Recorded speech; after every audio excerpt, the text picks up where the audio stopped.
ang sudan sa akong amo kay karning baka. Ako na lang gipalitan og luto daan ang akong amo kay di man ako magluto.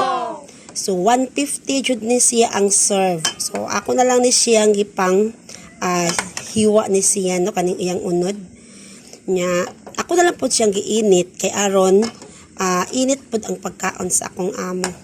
So akong preparan jud og karning baka akong amo kay ikapoy na siya siyang trabaho. Daghan lang trabaho ang akong amo nya, luoy po kayo ba.